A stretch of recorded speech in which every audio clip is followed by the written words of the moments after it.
তোমরা যারা স্মোকি আইস নিয়ে ভীষণ প্রবলেমে পড়ো, ভেবে থাকো যে কিভাবে তোমরা ক্রিয়েট করবে বাড়িতে, এছাড়া তোমরা যারা বিগিনার আছো, সবে সবে মেকআপ কোর্স করেছো, তোমরা কিন্তু নিজেরা করতে গেলে কিন্তু সেটা ভয় পেয়ে যাও। তো আজকে কিন্তু তোমরা এই আই মেকআপটি তোমরা দেখো, স্মোকি আইস, যেটা খুবই সহজভাবে তোমাদেরকে দেখানো হয়েছে।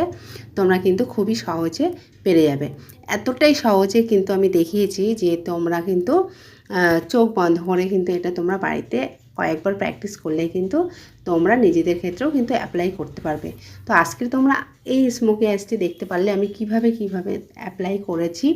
ব্ল্যাক কালার শ্যাডো নিয়ে আউটার কর্নার থেকে ইনার কর্নার, তারপরে কিন্তু একটা নিউড কালার শ্যাডো নিয়ে কিন্তু ক্রিজ লাইনে দিয়েছি। তো তোমরা কতটা কি শিখতে পারছো আমার এই প্রত্যেকটা আই মেকআপের ভিডিও থেকে তোমরা অবশ্যই কমেন্টসে জানাতে ভুলবে না। আর আজকের এই স্মোকি আইসটি কেমন হয়েছে তোমরা কিন্তু অবশ্যই জানিও। ভালো লাগলে লাইক কমেন্ট শেয়ার করতে ভুলো না। আর তোমরা কীরকম আই মেকআপ দেখতে চাইছো অবশ্যই কমেন্ট বক্সে জানাবে। আমি নেক্সট ভিডিওতে তোমাদের কমেন্টের অবশ্যই অ্যান্সার নিয়ে চলে আসবো।